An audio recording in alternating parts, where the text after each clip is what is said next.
वचन के लिए जो प्रभु जी हम पूरे महीने मीटिंग के द्वारा सुनते हैं प्रभु जी, और प्रभु जी हमें एक एनर्जी महसूस होती है।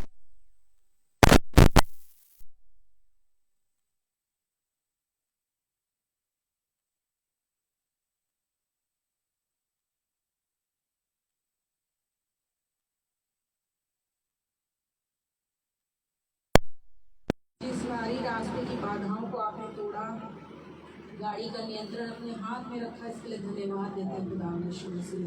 खुदा यीशु मसीह एक एक शरीर और आत्मा की आपने रक्षा करी, इसके लिए धन्यवाद देते हैं खुदा यीशु मसीह। धन्यवाद देते हैं खुदा यीशु मसीह कि जो लोग यहाँ नहीं हैं या जो लोग उपस्थित हैं उन सबों के लिए धन्यवाद देते हैं प्रभु जी। और जो लोग किसी कारणवश यहाँ नहीं उपस्थित हैं प्रभु जी, हम विश्वास करते हैं आप उनके साथ भी हैं प्रभु जी। आपका वचन उन तक कोई भी पहुँचेगा प्रभु जी। प्रभु जी धन्यवाद देते हैं सारी आशीषों बरकतों के लिए।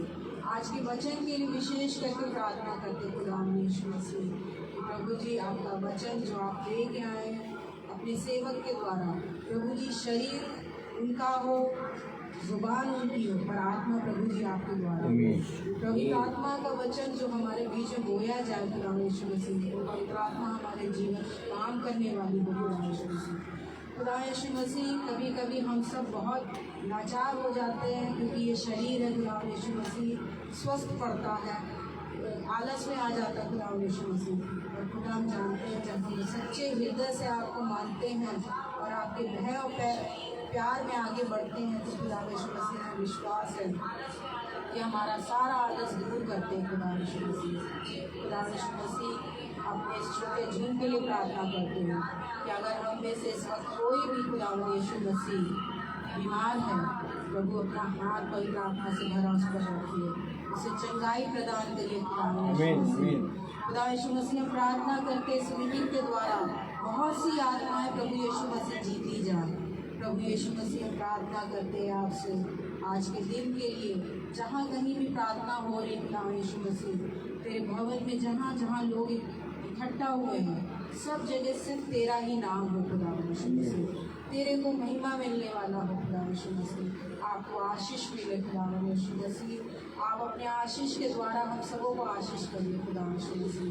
खुदा यीशु मसीह हम विनती प्रार्थना करते हैं कि हम सबको अच्छा मन दीजिए ताकि हम एक मन होकर इस प्रार्थना में इकट्ठा होकर बैठे और आपके वचन को पढ़े और सुने प्रभु जी। जो कुछ भी यहाँ होता है प्रभु जी वो सब आपको भाने वाला हो। सारा आदर महिमा हम आपको देते यीशु मसीह के मीठे नाम में मांगते हैं, आमीन। Praise the Lord. समय होगा कि हम एक गीत में चलेंगे जिससे प्रभु यीशु मसीह को महिमा मिलेगी। Praise the Lord. Praise the Lord.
परमेश्वर के उन गानों से गाए गए, उनको स्तुति में उसको महिमा मिले। और ये समय होगा गवाहियों का। बीते हफ्तों या बीते महीने परमेश्वर ने आपके जीवन में कुछ ना कुछ किया होगा, कुछ अच्छा काम किया होगा, आपका कुछ अच्छा काम सफल हुआ होगा। तो किसी के पास अगर कोई गवाही हो तो वो ज़रूर हमारे मध्य में शेयर कर सकता है।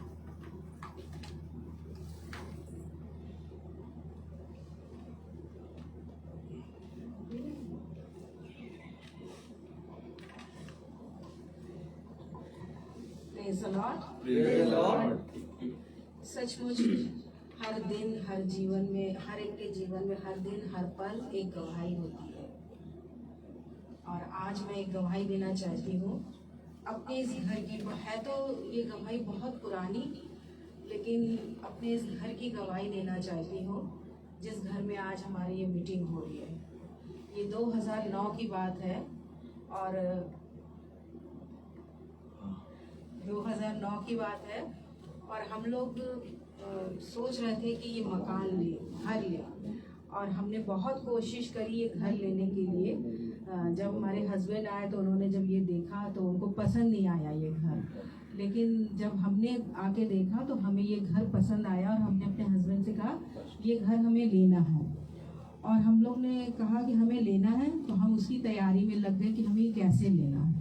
और हम अपनी बहुत सारी योजनाएं लगा रहे थे कि यहाँ से लोन लेके मकान ले, यहाँ से ले, लेकिन हालांकि लोन नहीं हो रहा था। और हम लोग ने जिसका ये मकान था उसको हमने 60,000 एडवांस दे दिया था। और उसके बाद हमने कोशिश करनी शुरू करी लोन की, लेकिन हमें लोन नहीं मिल रहा था। और हमने बहुत सारे बैंक में जाके अप्लाई किया लोन के लिए, लेकिन वो कहने लगे नहीं, हम आपको लोन नहीं दे पाएंगे क्योंकि आपकी सैलरी बहुत कम आ रही है। क्योंकि हमारे हस्बैंड जो थे वो फंड बहुत ज़्यादा कटाते थे और इसकी वजह से सैलरी उनको बहुत कम दिख रही थी, तो वो कहने लोन नहीं मिलेगा। फिर हम लोग बहुत परेशान हुए कि कैसे क्या करें। उसी बीच ये हुआ कि वो जो ब्रोकर था कहने लगा 6 महीने हो गए अभी तक उन्होंने मकान नहीं लिया, तो हम उनका पैसा खा जाएंगे। और जिस लड़के के थ्रू हम ये मकान ले रहे थे तो नया ऑफिस था उसका, ब्रोकर का, और वो उस ऑफिस में नई चेयर ला के बैठा हुआ था। और उसने जैसे ये बात बोली कि हम उनका पैसा खा जाएंगे और वो मकान नहीं ले पाएंगे, उसी समय वो चेयर बताते 2 हिस्सों में टूटी और वो आदमी नीचे गिरा। और उसने कहा अरे नहीं भाई, हम उनका पैसा नहीं खाएंगे, उनसे कहो वो आके अपना पैसा वापस ले जाए। तो जिस लड़के के थ्रू हम ले रहे थे उसका नाम विजय, उसने आके हम लोग को ये बात बताई। हम लोगों ने कहा उससे कहो थोड़ा टाइम हमें दे दे और हम कोशिश कर रहे हैं लोन लेने की। उसी बीच जब हम बहुत हताश और निराश हो गए तो हम लोग ने दुआ करनी और मतलब मजबूती से और दुआ करने लगा, घुटनों पे आ गए कि खुदा बाप आपकी क्या मर्जी। जब हम सोचते हैं कि मकान लेना तो ये हमें दिखता कि हमें मकान लेना है, लेकिन हमारा लोन नहीं हो रहा, हम ये कैसे लेंगे लोन। और उस बीच हमारे साहब जब ड्यूटी गए तो सुबह उनके एक फ्रेंड मिले, कहने क्या हुआ एंडरसन आपका लोन क्या हुआ। कहने लगे लोन अभी तक पास नहीं हुआ और हमें लोन मिल नहीं पा रहा, बहुत मुश्किल है। तो उन्होंने कहा LIC के एक है सर, उनके पास चले जाओ। साहब हमारे गए, उनसे सारी बात करी। उन्होंने कहा अपनी वाइफ को लेके आइए, वो हमको लेके गए। जब वहाँ सारी बातें हुई उन्होंने कहा आप चिंता ना करिए, लोन आपको मिल जाएगा। और उसके बाद हमें लोन की सारी जो प्रोसीजर होता वो सारा फाइल वाइल बना, उसके बाद लोन पास हुआ। और जब लोन मिला, जिस दिन हमारी रजिस्ट्री थी 2009 में मई 27 तारीख को, उस दिन हमारी रजिस्ट्री हुई। और जब रजिस्ट्री होने को हुई तो मैम ने एक अड़ंगा लगा दिया कि एक पेपर उसने छुपा लिया है, वो पेपर आप लेके आइए, तब तक हम पैसा उसके अकाउंट में नहीं जाने देंगे। अब जब हम लोग को ये सारी चीज़ें इतनी नॉलेज नहीं है ये सब चीज़ों की, तो जब बैंक लोन देता है, LIC से हमारा लोन हुआ, LIC जब लोन देती है तो सारे पेपर निकाल दिए। उसने एक पेपर जो रख लिया था, जब उसको ये फ़ोन किया कि भैया एक पेपर आपने हमें नहीं दिया है, आप वो पेपर हमें दीजिए आके, तभी लोन पास होगा। तो उसने वो भी पेपर हमें दे दिया, यानी कि एक भी पेपर उसके पास नहीं रहा, सारे पेपर उसने जमा किए मकान के। और उसी वक्त हमारा लोन जो है वो पास हो गया। और 2009 में 27 मई को हम लोग इस घर के अंदर आए। और खुदा ने हमें इस घर में इतनी ब्लेसिंग दी कि मेरे दोनों बच्चों की अच्छी पढ़ाई हुई, इंटर तक उन्होंने अपनी एजुकेशन पूरी कंप्लीट करी। उसके बाद दोनों एक के बाद एक साल के अंतर पे, पहले बड़ा बेटा गया बीएससी नर्सिंग करने दिल्ली नोएडा, उसके बाद मेरी बेटी मरियमपुर गई जनरल नर्सिंग करने, उसके बाद फिर बेटे ने बीएससी करके पढ़ाना शुरू किया, उसी बीच उसने एमएससी कंप्लीट किया अपना, और मेरी बेटी ने अपने जॉब के साथ साथ बीएससी कंप्लीट कर लिया। खुदा का धन्यवाद देते हैं तहे दिल से कि सच में खुदा ने इस घर में हमें लाके बहुत सी आशीषें दी, बहुत आशीष दी कि हम बयान नहीं कर सकते अपने लफ्ज़ों में कि खुदा ने हमें कितनी आशीष दी। ऐसा नहीं है कि आशीष के साथ परेशानियां नहीं आई, परेशानियां भी आई, क्योंकि जब खुदा में बढ़ते हैं तो शैतान भी पूरी रीति से अपना जोर लगाता है। जैसे ही मैं इस घर में आई मेरी तबीयत बहुत ख़राब हुई और इतनी हो गई कि ये लगा कि अब बस हम जाने वाले हैं, लेकिन खुदा ने उस वक्त भी हमें संभाला और हमें इतने अच्छे पड़ोसी दिए हैं कि हम नए यहाँ शिफ्ट हुए थे, उन लोग ने कहा बिल्कुल परेशान नहीं होइए, आप अपनी मैडम का ध्यान रखिए, बच्चों का हम ध्यान रखें। उस वक्त मेरे बच्चे उस समय छोटे थे, 10th में बेटा था और 7th यानी 9th या 8th में मेरी बेटी थी। हाँ, और उस समय की ये बात है कि हमारे पड़ोसियों ने भी हमें बहुत अच्छा मतलब हमारा साथ दिया, क्योंकि खुदा ही सब कुछ योजना बनाता है, खुदा ही हमें उस घर से इस घर तक लाया और खुदा ही ने सारी योजना बनाई कि हमें अच्छे अच्छे लोगों से मिलाया, सारी चीज़ें हमारे जीवन में हुई और आज जो इस घर में मीटिंग हो रही है ये खुदा का ही दिया हुआ घर है, क्योंकि खुदा ना चाहे तो बनाने वाले का परिश्रम व्यर्थ है। और सच में खुदा ने इसको, इस घर को और इस घर की एक एक वस्तु को अपने हाथों से बनाया, क्योंकि हमें एक एक पल एहसास होता है कि खुदा हमारे साथ है और खुदा हमारी योजनाओं को पूरी कर रहा है। और खुदा ने बीते दिनों बहुत सारी खुशियां हमें दी और बहुत जल्द हम एक बड़ी गवाही खुशी के साथ शेयर करेंगे परमेश्वर के भवन आकर। उस दिन का इंतजार है और उस दिन की तैयारी हम सब कर रहे हैं। मेरे बहन बहनोई, भाभी हैं, बच्चे हैं और तमाम लोग हैं उस तैयारी में लगे हुए हैं। और उस तैयारी में कुछ लोग ऐसे आगे आए जिनकी हमें कभी उम्मीद नहीं थी। बहुत सी चीज़ों को लेके हम बहुत से टेंशन में थे, कैसे होगा, क्या करेंगे, लेकिन खुदा ने वो रास्ते बनाए और खुदा हमें वहाँ तक लेके गया और उन लोगों से हमें खुदा ने मिलवाया कि हमारे बजट में और हमारे हर चीज़ हमारे मुताबिक हो रही है जैसा हम चाह रहे हैं और खुदा कर रहा है। और खुदा हर चीज़ में मदद कर रहा है। ऐसा नहीं है कि हम इधर उधर भाग रहे हैं, खुदा हमें बुद्धि दे रहा है। हम खुदा से बस यही मांग रहे हैं, खुदा उस बड़ी योजना को पूरा करने के लिए हमें बुद्धि देना और हमें अपना साथ देना और हमारे आगे आगे आप चलिए, पीछे पीछे हम चलेंगे। और हमें विश्वास है कि हमारी सोच से जो हम सोचते हैं ना, जहाँ तक सोचते हैं बस सोच हमारी खत्म हो जाती है एक बॉर्डर के पास आके, लेकिन वहीं से परमेश्वर की सोच शुरू होती है। और मुझे विश्वास है कि खुदा हमारी सोच से कई ज्यादा करेगा और इस बात की गवाही हम अपने पूरे परिवार के साथ आके भवन में देंगे। परमेश्वर का दिल से धन्यवाद देती हूँ और यही विश्वास करती हूँ और यही प्रार्थना करती हूँ कि खुदा हमारे साथ है। और जब से हम भाई रोहित के साथ जुड़े हैं, निरंतर ब्रदर हमारे परिवार के लिए, हमारे बच्चों के लिए दुआ करते हैं और खुदा से यही दुआ करते हैं, खुदा इन्हें ताउम्र ऐसे ही अच्छी हेल्थ दीजिएगा और इससे भी बढ़कर वचन का वरदान दीजिए, ताकि खुदा इनके द्वारा तमाम घर बचाए जाएं, तमाम नौजवान बच्चे बचाए जाएं और तमाम जो बुजुर्ग हो गए हैं, जो खुदा से अब तक दूर हैं, खुदा का सच्चा वचन उन तक नहीं पहुंचा है, उन तक पहुंचे। क्योंकि मैं अपने से जानती हूँ कि मेरी जब इतनी उम्र हो गई तब मुझे सच्चा वचन मिला, लेकिन हम खोज में लगे रहे, प्रयास अपनी तरफ से करते रहे, कोशिश करते रहे कि हमें एक सच्चा और खरा वचन मिले जिसमें कोई मिलावटी ना हो। क्योंकि मिलावटी चीज जो है वो हजम नहीं होती, एक समय आके इंसान भटकने लगता है, परेशान और व्याकुल होने लगता है उस वचन को सुन के। लेकिन रोहित भाई का जो वचन है वो रोहित भाई का नहीं है, खुदा आप देते हैं वो वचन।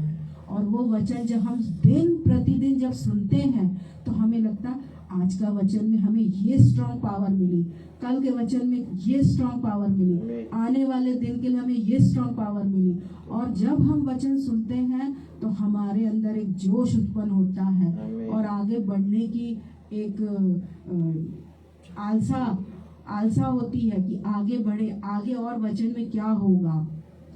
क्योंकि जब हम वचन यहाँ सुनते हैं तो हमें ऐसा लगता है कि हम वाकई में लखनऊ के हर घर में पहुंच गए हैं। इस मीटिंग के द्वारा कितने भाइयों को, कितनी बहनों को हम जान गए हैं और यही वचन ऐसा है जो खुदा में एक आत्मा करता है। हम विनय भाई को जान गए जिनकी गवाही सुन के हमें बहुत एनर्जी मिलती है कि वो कितने बीमार कि वो चल नहीं पाते थे, लेकिन अब वो चलने लगे हैं। उनकी वाइफ जब गवाही देती रो रो के तो हमें उन गवाहियों से एक पावर मिलता है कि सच में जब खुदा उनके जीवन में इतना काम कर सकता है तो हमारे जीवन में तो बहुत कुछ करा खुदा ने है।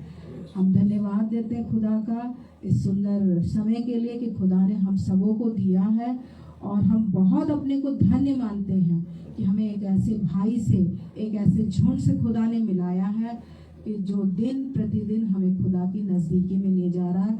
और हम विश्वास करते हैं जिस तरह हम सब पृथ्वी पे यहाँ एक वचन सुन रहे हैं, एक मन होके, एक आत्मा होके, उसी तरह एक समय आएगा कि हम स्वर्ग में भी खुदा के साथ होंगे।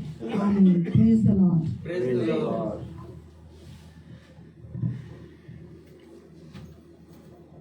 Praise the Lord.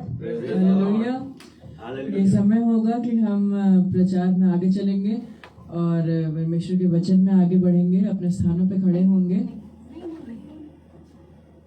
अपने स्थानों पे खड़े होंगे।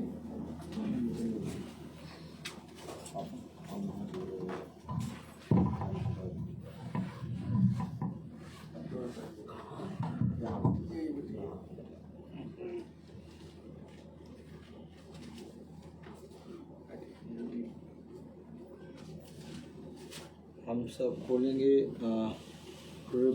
प्रेरितों उसका 15वां अध्याय।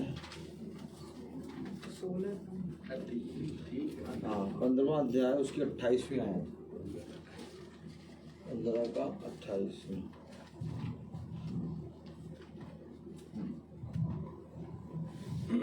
Praise the Lord.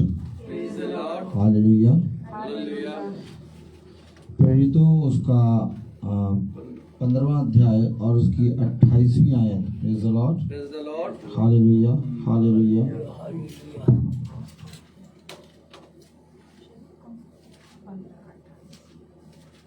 पवित्र आत्मा को हम सब एक साथ पढ़ेंगे। पवित्र आत्मा को और हमको ठीक जान पड़ा कि इन आवश्यक बातों को छोड़ तुम पर और बोझ न डाले। खुदावन का वचन जो कि पवित्र है, इस पवित्र वचन को खुदा हम निकम्मों को समझने और उस पर चलने की सामर्थ प्रदान करे। आमीन। हम सब अपने स्थानों पर बैठ जाएं। Praise the Lord. Hallelujah. Praise the Lord, praise the Lord. मेरे प्यारे भाई बहनों, आज माइक काम नहीं कर रहा है और यहाँ पर भी ये माइक काम नहीं कर रहा है, लेकिन बहन शामीन का माइक हमने पकड़ लिया है और खुदा ने हमें दे दिया है और इस माइक पे वचन अब बोला जा रहा है। खुदा इंतज़ाम करता चल रहा है। Praise the Lord. नेटवर्क थोड़ा प्रॉब्लम है अब, क्योंकि खुदा ने हमें एक बार फिर से ये मौका दिया कि हम उसके पवित्र वचन को जानें, समझें, क्योंकि इस पृथ्वी पर मनुष्य के लिए सबसे उत्तम बात यही है कि वो खुदा के वचन को जाने। लेकिन मेरे प्यारे भाई बहनों, हमारा खुदा हमें वह बातें बताता है जिसके द्वारा हम इस पृथ्वी पर बलवंत होते हैं। जैसा कि अभी हमने बहन मीनाक्षी के घर में सुना कि पौलुस और सिलास है ना, सिलास पौलुस और सिलास रोम में आए और नगर में जब वो आए तो एक हलचल मच गई। Praise the Lord। हलचल किन बातों के कारण मची और वो क्या बातें बता रहे थे जिनके द्वारा हलचल मच गई? क्योंकि मेरे प्यारे भाई बहनों, कलाम में लिखा है, वचन में लिखा है, प्रेरितों उसका 16वां अध्याय और उसकी 19 नहीं 20, एक मिनट रुकिएगा। Praise the Lord, hallelujah.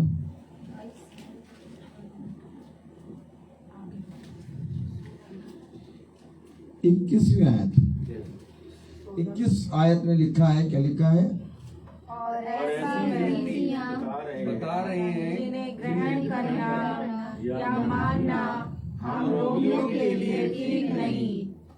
हम लोग के लिए ठीक नहीं है, जिनका मानना, जिनको ग्रहण करना हम लोग के लिए ठीक नहीं है। ऐसी रीतियां, ऐसी बातें वे बता रहे हैं। Praise the Lord. और अभी हम अगर 15वें अध्याय में हमने जो पढ़ा, प्रेरितों 15वां अध्याय और उसकी कौन सी आयत पढ़ी थी? 28वीं आयत में हमने पढ़ा था। Praise the Lord. पवित्र आत्मा को और हमको, आमीन, समझिए, पवित्र आत्मा को और हमको, ऐसा नहीं कि केवल पवित्र आत्मा को। अगर आज हम खुदा के वचन में बैठते हैं और कहते हैं कि पवित्र आत्मा हमें सारी बातें समझाएगा, पवित्र आत्मा हमें सारी चीजों को बताएगा, समझाएगा, लेकिन आपको स्वयं उन बातों के नजदीक आना होगा। समझे? अब हम कहते हैं कि जब तक भैया प्रभु नहीं चाहेगा तब तक भैया हम प्रभु को जान नहीं सकते। आप ठीक कह रहे हैं, जब तक प्रभु ना चाहे तब तक आप जान नहीं सकते। लेकिन प्रभु ने कहा मेरे निकट आओ। आमीन, आमीन। मेरे निकट तो आओ तुम। ओह माय गॉड, कुछ दिखा रहा। Praise the Lord. उत्पत्ति खोले, कहां पर ले गया वो? Praise the Lord, hallelujah. उत्तम, प्रभु उत्तम है। क्या कह रहा देखिए, क्योंकि इस जो बात मैं बताना चाह रहा हूँ वो बात वचन से दिखाऊंगा। Praise the Lord, hallelujah.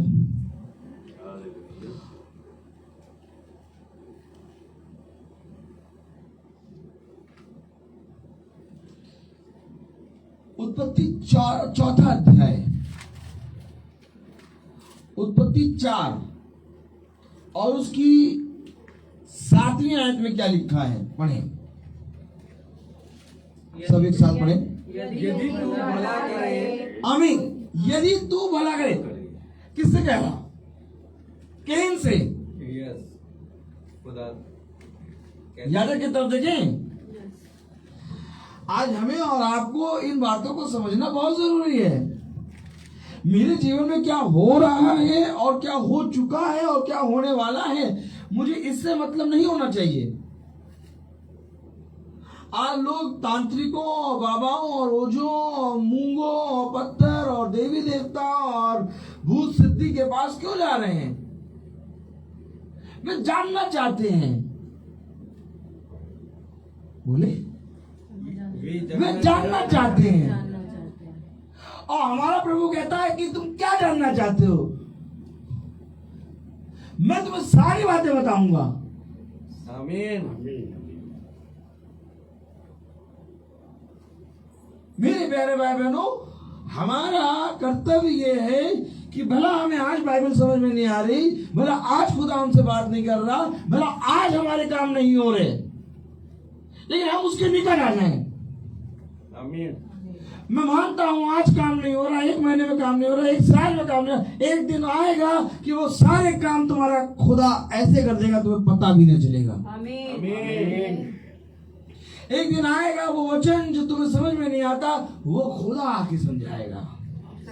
एक दिन आएगा जब खुदा तुम्हें सारी बातें खुल के बताएगा।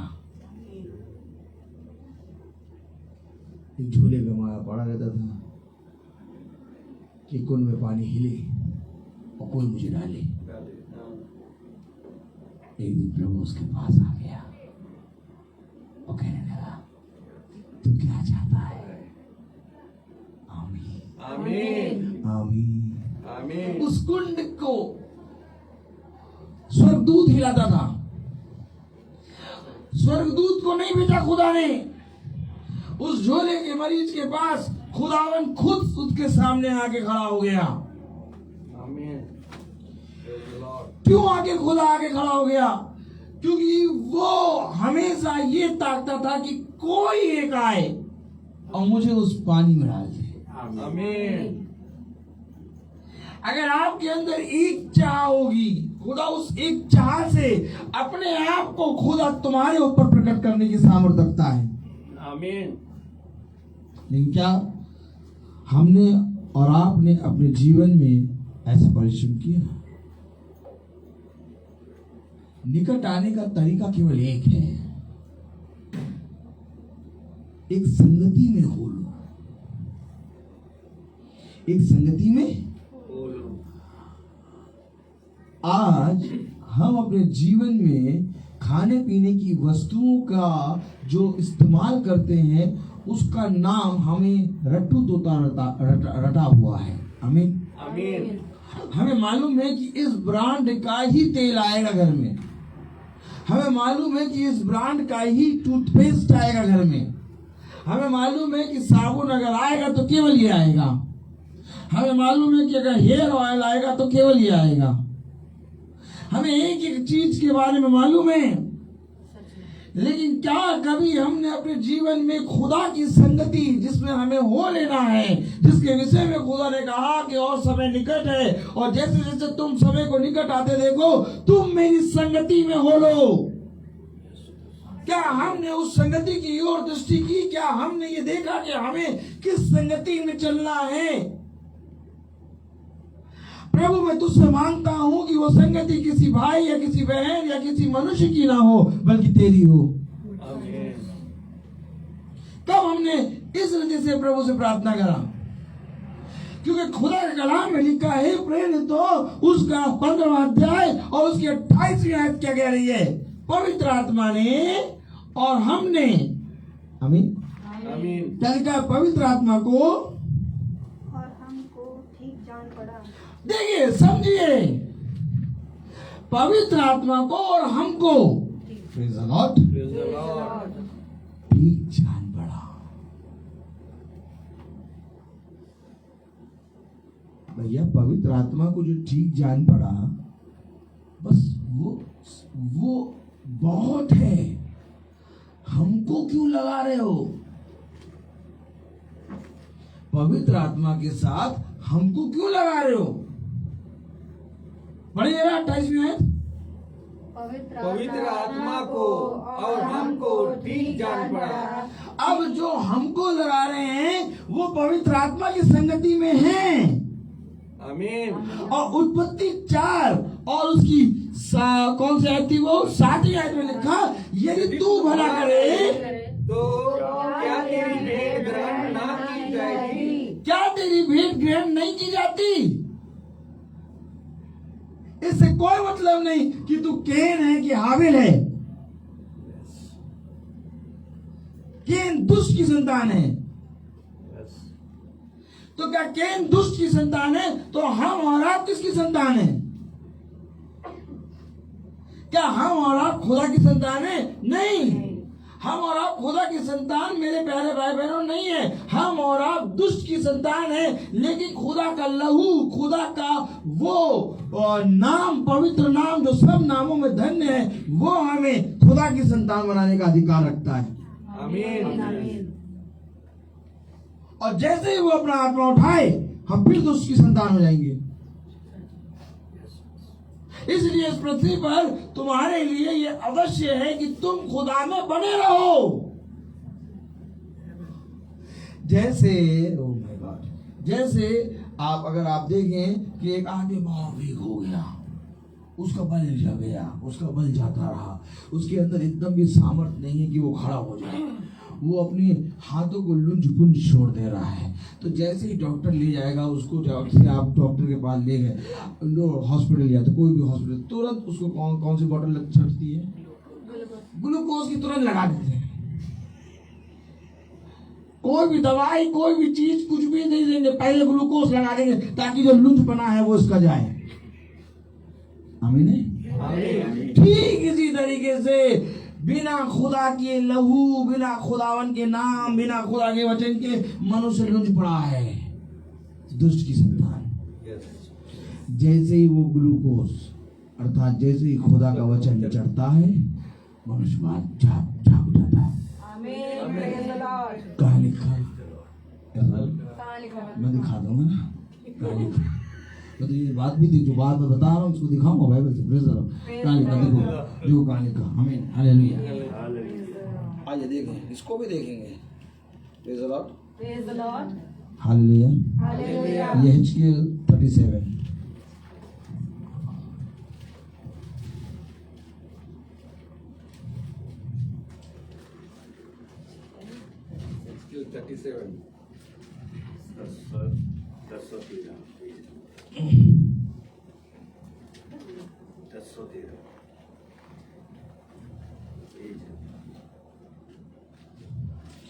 2 और 3 आयत पढ़े। यहेजकेल 37। अब देखिए, जो बेचारा बीमार हो गया, एकदम झूले का मारा हो गया, एकदम मतलब उसके पास एकदम सांस भी नहीं आ रही, डॉक्टर तुरंत उसको ग्लूकोज की बोतल लगाता है ना। अब जैसे ही यहेजकेल 37 और 2 और 3 पढ़े। तब उसने मुझे उनके चारों ओर घुमाया। तब उसने मुझे उसके चारों ओर घुमाया। तराई की तह पर बहुत सी हड्डियां थी। तराई की तह पर बहुत सी हड्डियां थी और वे बहुत सूखी थी। सूखी, जान नहीं।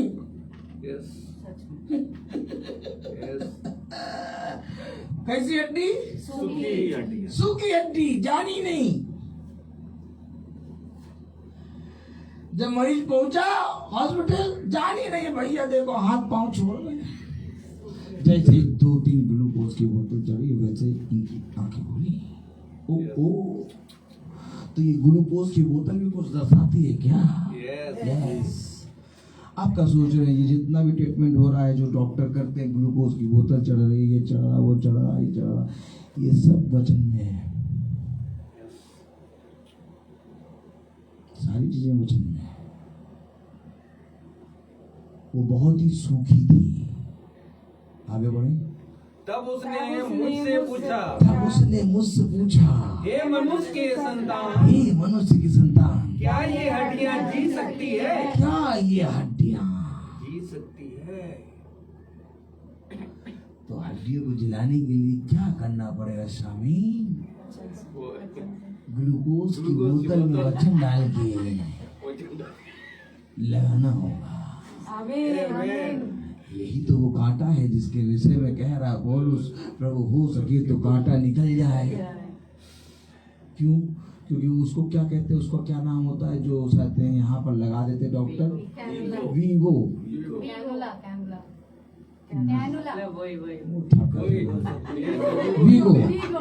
वीगो यहाँ पर लगा देते हैं। देखिए वीगो यहाँ पर लगा देते हैं और व्हाइट पट्टियों से बांध देते हैं। सुनिए, व्हाइट पट्टी से बांध देते हैं, वीगो लगा देते हैं और यहाँ पर एक ढक्कन होता है, उसको बंद कर देते हैं। जब इंजेक्शन डालना होगा, जब कुछ डालना होगा, देखो समझ लो, यहाँ से डाल देते हैं। तो ये वीगो जो है पौलुस के लगा था। अब पौलुस लेटे तो उसे गड़े। तालियां नहीं बजेगी कि नहीं भाई? पौलुस के 2 वीगो लगे थे। कह रहा प्रभु हो सके तो इसको निकालूं। प्रभु कह रहा इसको तो नहीं निकालूंगा, मैं तुझे अनुग्रह दूंगा, यानी अपना वचन, अपनी सामर्थ। अब पौलुस कह रहा इसको लगे रहने दो प्रभु, बोले काम की छिल लगी है। क्यों? इसी से वचन डल रहा है। तब कह रहा वचन में, इसके द्वारा इन कांटों की निर्बलता के कारण मैं तेरे वचन में बढ़ता हूँ। अब आप समझिए वचन को। हम और आप सूखी हड्डी के समान है, लेकिन जब प्रभु का वचन बहुत आयत से हम पर आता है तो एक नया बल प्राप्त होता है। जैसा बहन ने कहा, जब मीटिंग सुनते हैं तो एक नई बात मिलती है और एक नया बल मिलता है। आमीन। ये बातें केवल कहने और सुनाने की नहीं है। ये बातें आपके जीवन में घटेगी और आपको समझ में आएगा कि जो भाई कह रहे हैं वो चीज है कि नहीं। आमीन। तो कलाम कह रहा है उत्पत्ति, ये तो हमने ग्लूकोज की बोतल दिखा दी है। अब उत्पत्ति 4 और उसकी 7वीं आयत में क्या लिखा था? यदि तू भला करे यदि तू भला करे तो क्या तेरी भेंट ग्रहण न की तो जाएगी। क्या तेरी भेंट ग्रहण ना की जाएगी। और यदि तू भला ना करे और यदि तू भला ना करे तो पाप द्वार पर छिपा रहता है। पाप द्वार पर छिपा है। और उसकी लालसा तेरी ओर होगी। उसकी लालसा किसकी ओर होगी? तेरे समान की ओर नहीं।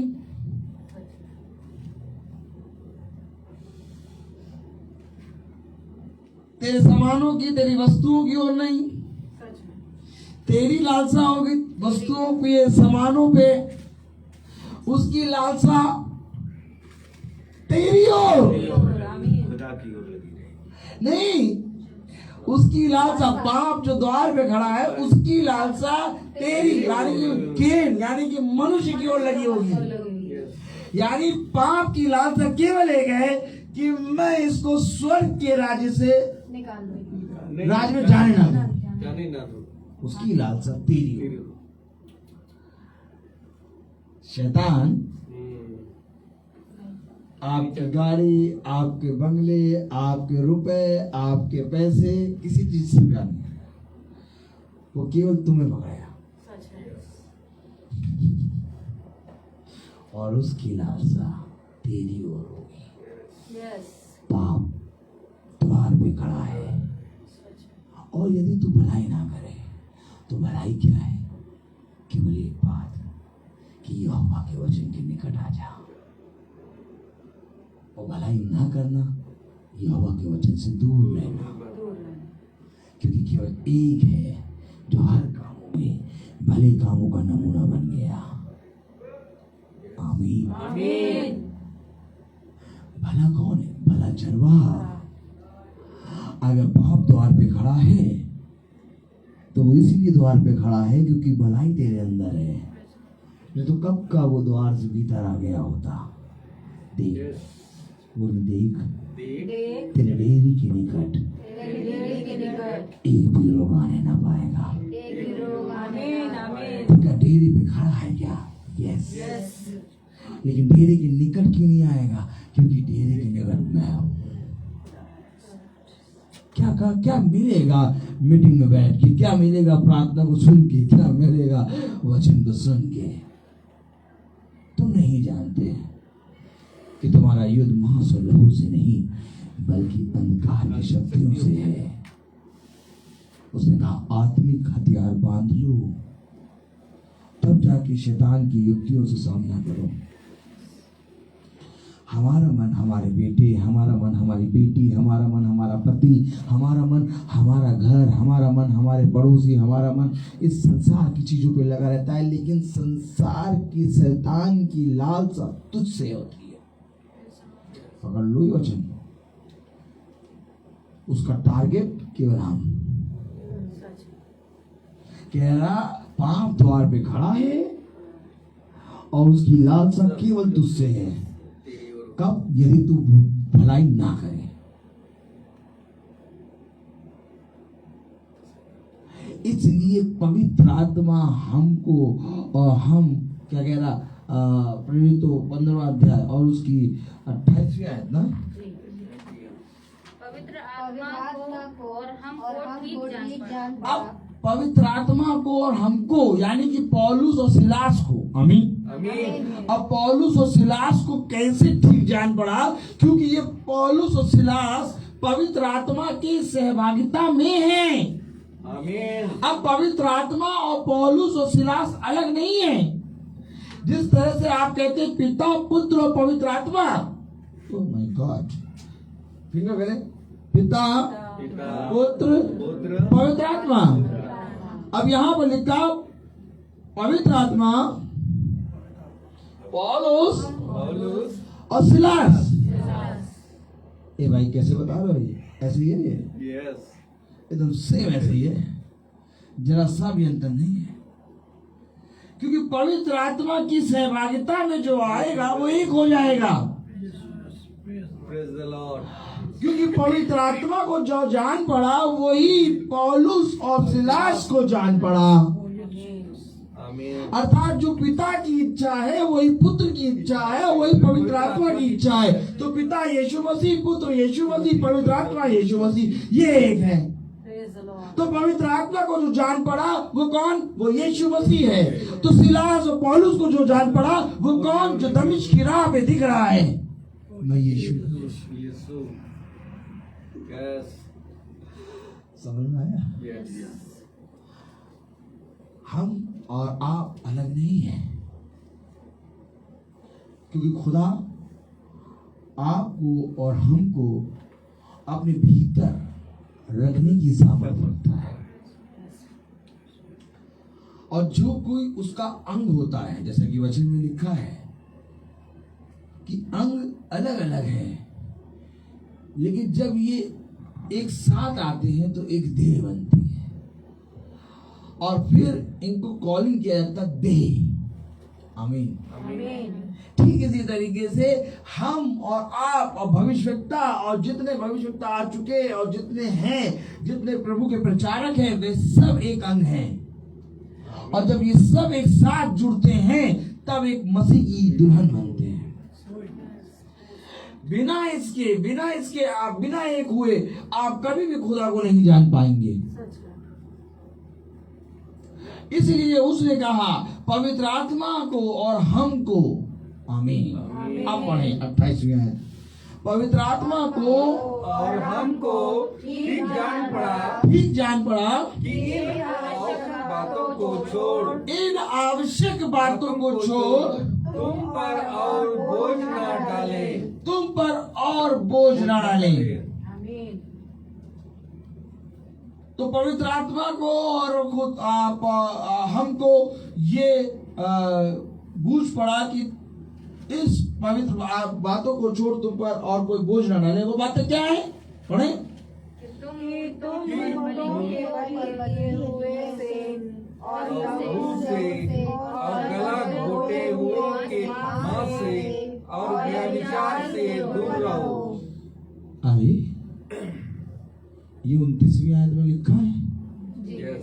ठीक है, अब 16 और 21 पढ़ो। 16 और 21 पढ़ने से पहले एक बार 15 और 29 पढ़ो, फिर पढ़ो जरा। 29 पे पढ़े। हाँ, नहीं पहले पढ़िए आप 15, 29 और फिर पढ़िए आप 16, 21। तुरंत पढ़िए।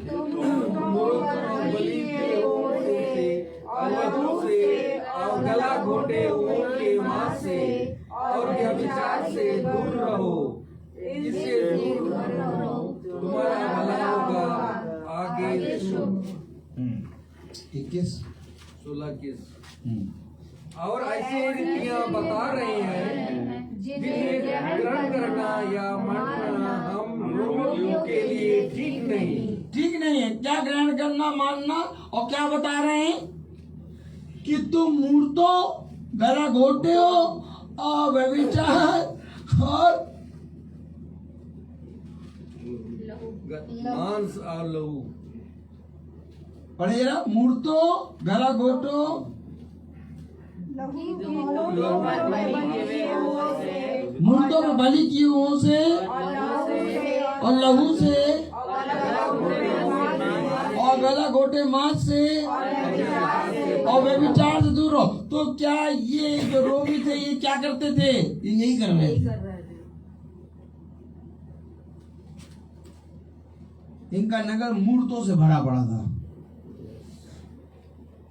गला घोटे बलि से, लहू से और व्यभिचार, ये कर रहे थे। और जब पौलुस और सिलास ने जब पवित्र आत्मा की सहभागिता से पूछकर जब ये बातें बताई तो क्या बताओ ये क्या बता रहे? ये तो हमारा रोज का खाना पीना है। अरे हम इसको कैसे छोड़ सकते हैं? आप समझे? इन बातों को छोड़ और तुम पर बोझ न डाले।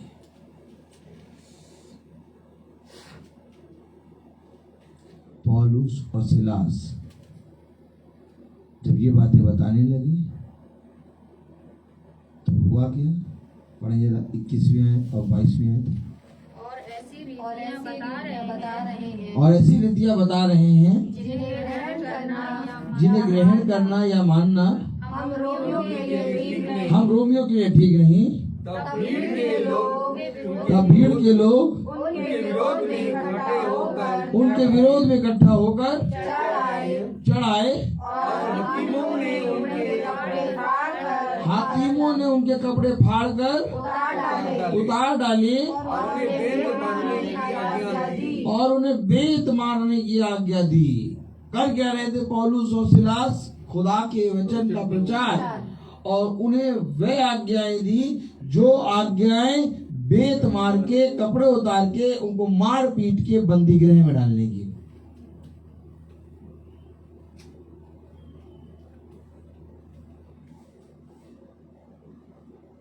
ये हलचल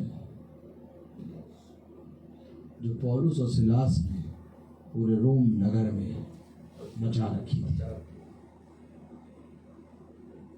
उन स्वामियों की सारी क्या कहते थे उसको, कमाई की आशा जाती रही थी।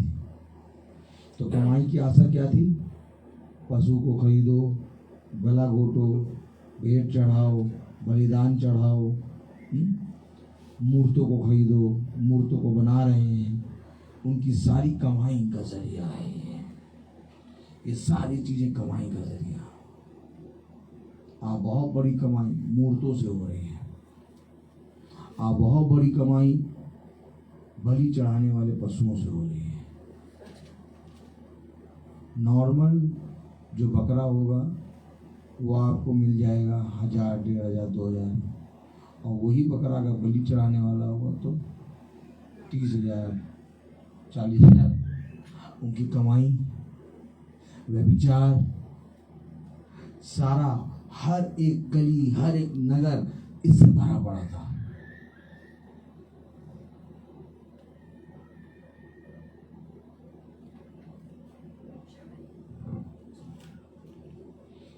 कहाँ लिखा? Reserve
Praise the Lord.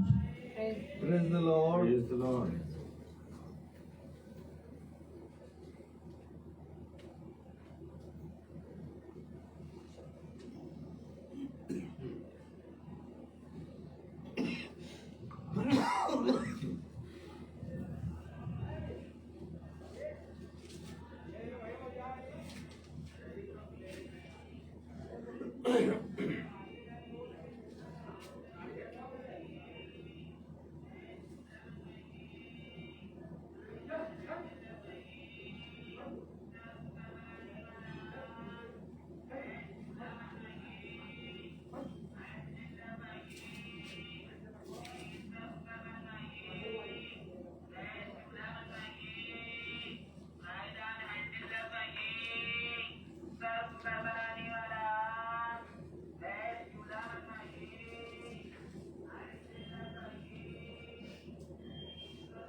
खोलें प्रेरितों 17वां अध्याय।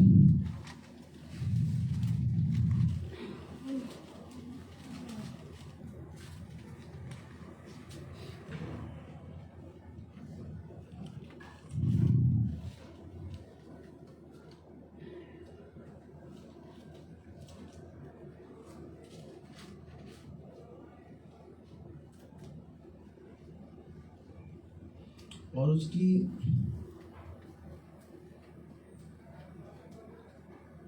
22वीं और 23वीं आयत पढ़ें। तब पौलुस ने अरियुगुपुस के भी खड़े होकर कहा, हे एथेंस के लोगों, मैं देखता हूँ कि तुम हर बात में देवताओं के बड़े मानने वाले हो। क्योंकि मैं फिरते हुए जब तुम्हारी पूजन वस्तुओं को देख रहा था।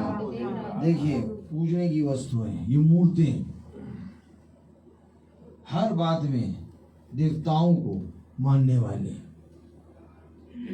आप समझ रहे? पवित्र आत्मा को और हमको ये बूझ पड़ा कि इन बातों को छोड़ तुम पर और कोई बोझ न रहे। हर बात में देवताओं को, दिनों को, हर चीज को पूजने वाले। आत्मा देखिए कितनी भटक रही है। दिन को पूजते हैं, देवताओं को पूजते हैं, पत्थरों को पूजते हैं, हर बात है। बाइबल में एक एक चीज लिखी है। हलचल क्या मच गई? अब उनका मन इन बातों पर, किनका मन? रोमी लोगों का मन व्यभिचार, मूर्त, गला घोटे, पशुओं की बलि और लहू पर बैठ गया था। अब पौलुस और सिलास आए, इन लोगों ने सब ने ऐसा प्रचार किया दोनों ने कि वो उनका मन उठ के इन सारी बातों से खुदा पे आ गया। अब दुकानों में बिक्री बंद।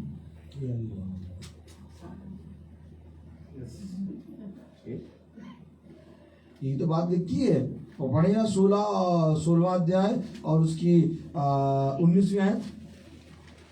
क्या लिखा 16-19 में? पढ़े। जब उसके स्वामियों ने देखा कि हमारी कमाई की आशा जाती कमाई की आशा जाती है। भैया शाम तक तो जितनी बड़ी दुकान लगाई सब खाली हो जाती है।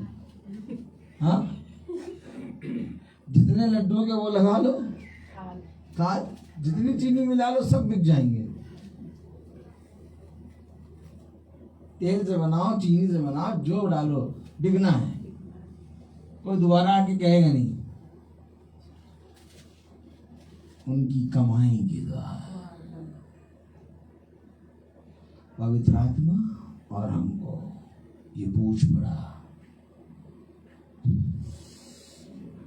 समझना पड़ेगा वचन को। अगर तू भला करता तो क्या तेरे लिए भलाई ना होती? देख, पाप द्वार पे ही खड़ा है, और यदि तू भलाई नहीं करेगा तो मैं तुझसे सच कहता हूं कि जो पाप द्वार पे खड़ा है, इसकी लालसा किसी भी वस्तु से नहीं, केवल तुझसे। अरे भैया, मतलब मैं बहुत इंपॉर्टेंट हो गया? इसकी लालसा केवल मुझसे है? मेरी पत्नी तो मुझे बुलाती ही नहीं है, कुछ पूछती नहीं है, मेरे बच्चे नहीं पूछते हैं। मुझे तो ऐसा लगता है मैं घर में हूँ भी कि नहीं। कम से कम शैतान दाता सही तो है, कम से कम उनकी लालसा मुझसे। समझना पड़ेगा।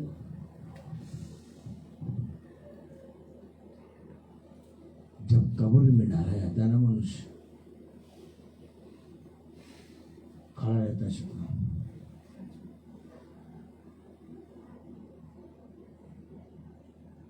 और खुदा भी।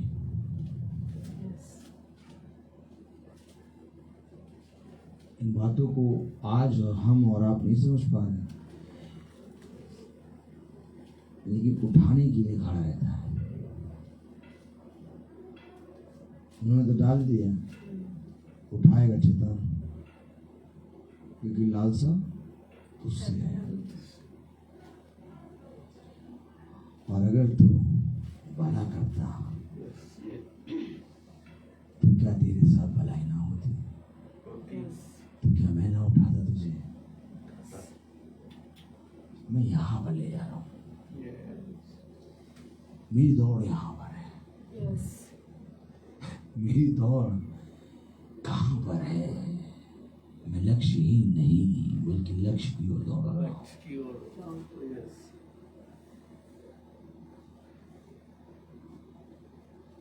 मुझे गिरना नहीं है, मुझे उठना है। और किसी मनुष्य में इतनी सामर्थ नहीं कि वो गिर के उठ जाए। गिरे हुए को उठाने की सामर्थ केवल खुदा के अंदर है। अगर शैतान भी तुम्हें उठाएगा ना तो और भयानक जगह गिराने ले जाएगा। कहेगा ये तो 4 फुट का गड्ढा है, तो मैं उठा रहा हूं हजारों फीट गड्ढे में डालने के। तब अब्राहम कह रहा तेरे और हमारे बीच एक बहुत बड़ा गड्ढा है। आमीन आमीन। न वहां के लोग यहाँ आ सकते न यहाँ के लोग वहां जा सकते। दिखाई दे रहा भैया 4 फीट का गड्ढा, थोड़ी सी मिट्टी डाली भर गई। लेकिन जब शैतान उठा के डालेगा तो कितने देर तक तो गिरते ही रहोगे।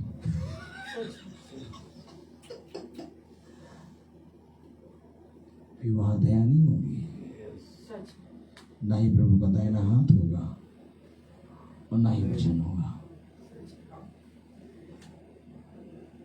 याजक का संपूर्ण कर्तव्य ये है कि वो तुम्हें आने वाले दिन के बारे में सचेत कर दे। मीटिंग मेरे लिए ये नहीं होती कि किसी घर में जाऊं और उसको शांति, उसके घर में शांति दूं, आपके साथ अच्छा हो। नहीं, मेरे लिए ये सारी चीजें बहुत दूर है भाई बहनों, बहुत दूर है।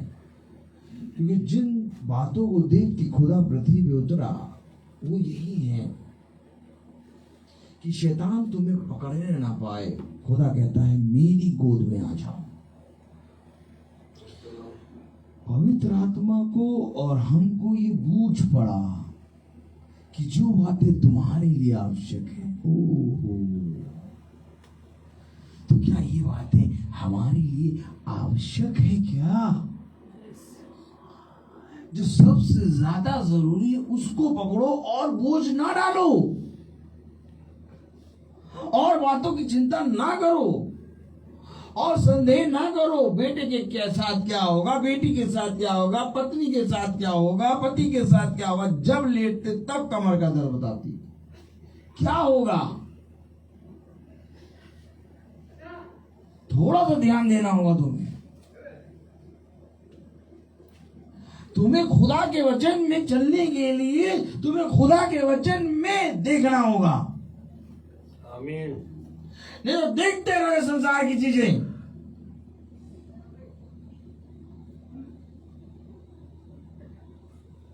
ए मनुष्य की संतान, तुझे क्या दिखाई देता है?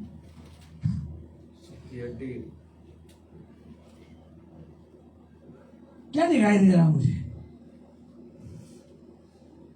आप और हमको क्या दिखाई दे रहा है? हमको और आपको अपने जीवन और जीवन की वस्तु दिखाई दे रही है, लेकिन शैतान को हम दिखाई दे रहे हैं। बचाओ अपने आप को।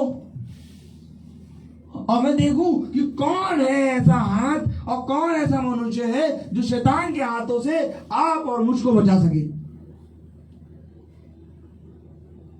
फंसा रहा है धीरे धीरे और उसके जाल में हम और आप ना फंसे, इसके लिए खुदा का लहू हमारी रक्षा कर रहा है। इसलिए मैंने कहा वो ग्लूकोज की बोतल लगा लो और चलो। और लगाना कुछ जाएगा नहीं, छोड़ो। देखो ऐसा कितना फ्री हाथ चल रहा है। अब ग्लूकोज की बोतल लगा रहे तो हल्का दर्द होगा। तो ये सोचो जिसके अंदर से लहू निकल रहा उसको कितना दर्द होगा। उसका लहू कोई बैल या कोई पशु पक्षी का लहू थोड़ी ना है जो सूख जाए। उसका लहू प्रतिदिन नया होता है। और हर दिन हम जो पाप करते हैं उन पापों से वो अपने लहू को देकर हमारा पाप शुद्ध करता है। इसलिए उसने कहा, तुम खरीदे गए हो, तुम प्रभु के लहू को दे के खरीदे गए हो। एक एक दिन हमारे लिए वो अपने लहू की एक कतरे को आज भी बहा रहा है। उसने कहा, मैं जाता हूं और जिस रीति से पृथ्वी पे रहते हुए मैंने तुम्हारे लिए अपने पिता से प्रार्थना की, वैसे ही जब मैं जाऊंगा तो मैं अपने पिता से स्वर्ग में रहते हुए तुम्हारे लिए प्रार्थना करूंगा। एज इट इज, यीशु मसीह जैसे 2000 साल पहले था आज भी है। वह विश्वास मेरा और आपका है। क्या जो पवित्र आत्मा जो कह रहा है, क्या तुम उसको बूझ रहे हो? इसी बात को गवाही के रूप में पौलुस और सिलास ने कहा, जो कुछ पवित्र आत्मा को बूझता है वही हमको भी बूझता है कि इन आवश्यक बातों को वो कमाई का धंधा बनाए हैं। इन सारी चीजों को आज हमें और आपको अपने मनों को उन सारी चीजों से फेर के वचन पे लगाना है, क्योंकि ये वचन हमारे और आपकी रक्षा करेगा।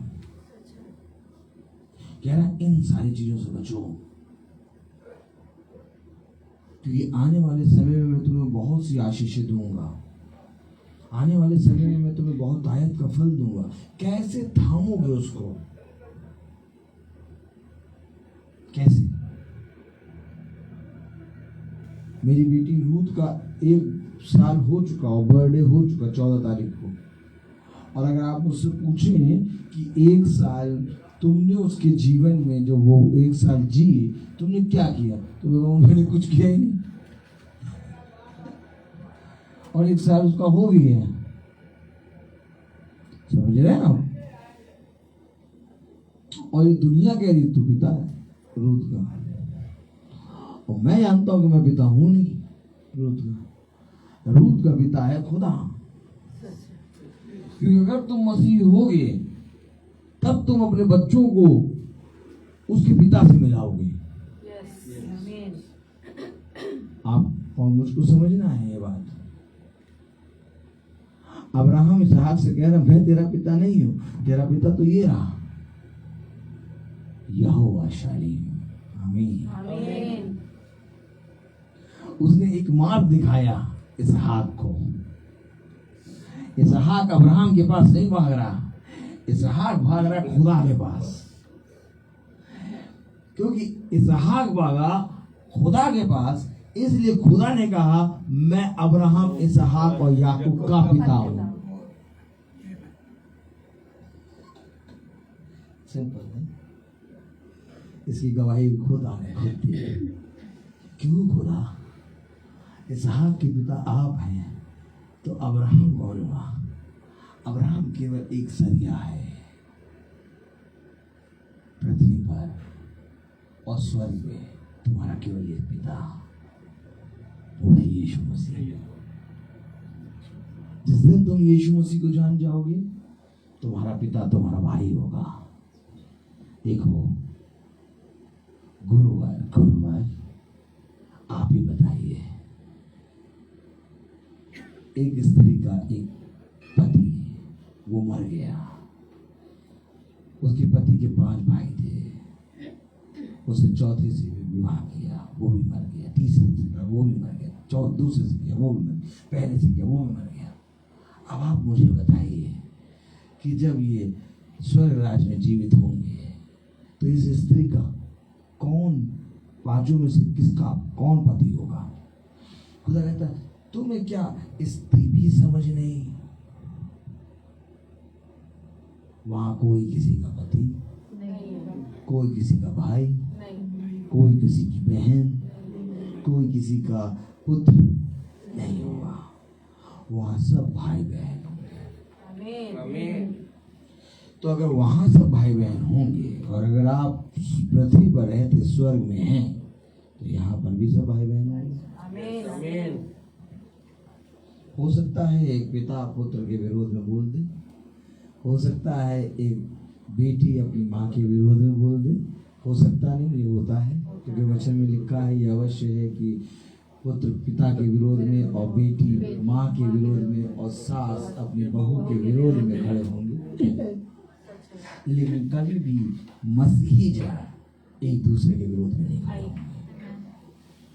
ये रिश्ता पृथ्वी के रिश्ते से कहीं ऊंचा है और जिसने इस रिश्ते को अपनाया वो कभी भी धोखा नहीं दे सकता। इसलिए हमें और आपको ये अवश्य है कि जिस तरह से पौलुस और सिलास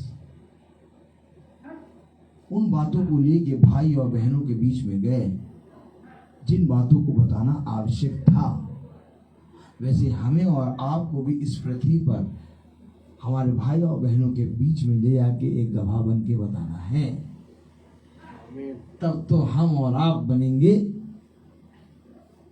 तहलका मूवी ना समझ लेना, हलचल मचाने वाले। भैया इन्होंने तो पूरी नगर में एक हलचल मचा दी, कमाई का द्वार बंद हो गया। ये नहीं किसी दिन लड्डू बने चाहे ना बने, सोमवार को लड्डू खूब बनते हैं, कमाई का जरिया है। मैं आपको बताऊं, मैं कभी भी लड्डू खरीदता हूं अगर तो मंगल को जरूर खरीद लेता हूं खाने के लिए, या तो सोमवार को खरीदूंगा क्योंकि मुझे मालूम है कि इन 2 दिनों में ताजे लड्डू होते हैं, बाकी हफ्ते भर वही चलेगा। हमेशा याद रखो ये बिजनेस बहुत जोरों शोरों से चल रहा है, उनकी कमाई का जरिया बंद हो गया और पकड़वा दिया हाकिमों से। और पकड़ा किसने? अरे एक चीज अगर खोलने पे आए तो बोले तो बहन मीना के घर में प्रार्थना होगी, ऐसा पता लग रहा है कि दूसरी मीटिंग कर रहे हैं। अब कोई चिंता नहीं हम लोग तीसरी मीटिंग में। और पकड़वाया किससे? हाकिमों से, क्योंकि कमाई का आधा हिस्सा कहाँ जाता है? हाकिमों के पास। तो हाकिमों ने पकड़ के भेद लगा दिया कि भैया चुपचाप यहाँ से निकलो, हम इसके आगे बढ़ नहीं पा रहे। हमने कहा था इसके आगे बहन अंजलिना क्या बताएंगे वचन, और अब इसके आगे थोड़ा सा बढ़े, अब उत्पत्ति वगैरह ले गया, हिचकेल ले गया, अब हम लोग मीना बहन क्या इसके आगे देखेंगे कब बढ़ जाए। हमें मालूम नहीं, मैं बोलता बहुत हूँ, हर चीज का एक समय होता है। तो आइए हम प्रार्थना में चलेंगे और मेरा निवेदन है बहन मीनाक्षी से कि वो प्रार्थना में अगुवाई करें।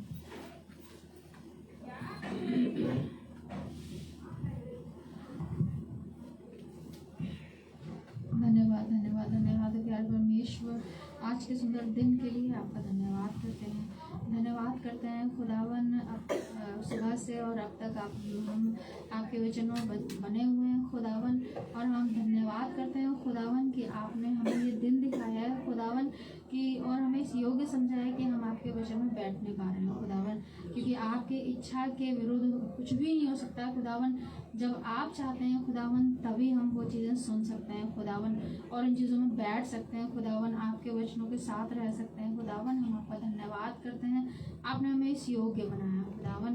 चाहते हैं खुदावन आगे भी जब मीना दीदी की हम बैठेंगे खुदावन, तो चाहते हैं वहाँ भी आप हम सबके साथ में होइएगा खुदावन, और चाहते हैं सुबह से अब तक जैसे आप हमारे साथ में बने हुए हैं, आपकी सामर्थ्य साथ में बनी हुई खुदावन वहाँ तक भी बनी रहे खुदावन।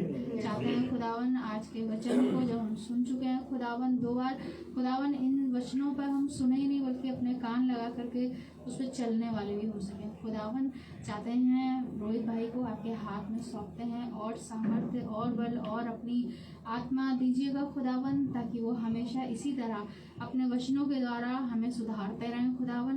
और चाहते हैं खुदावन जो वचन आप उनके मुंह से निकलवाते हैं खुदावन, उन पे हम कान लगा सकें खुदावन। चाहते हैं आगे सभी लोगों को आपके हाथ में सौंपते हैं, और इस दुआ को आपके प्यारे बेटे प्रभु यीशु मसीह के नाम से मांगते सुनिए। हमारे पिता जो स्वर्ग में है, तेरा नाम पवित्र माना जाए, तेरा राज्य आए, तेरी जैसे स्वर्ग में है वैसे इस पृथ्वी पर पूरी हो। हमारा प्रतिदिन का आहार हमें दीजिए, और हमारे अपराध की क्षमा कर जैसे हम भी अपराधी को क्षमा करते हैं, और हमें परीक्षा में न डाल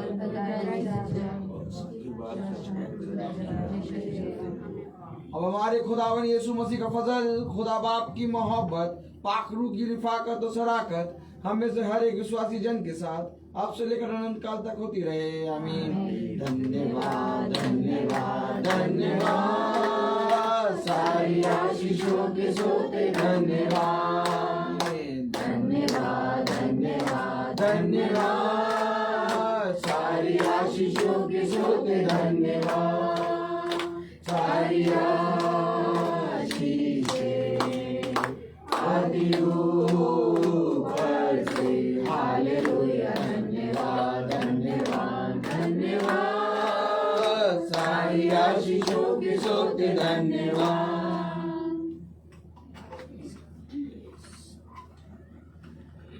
Praise the Lord. Praise the Lord.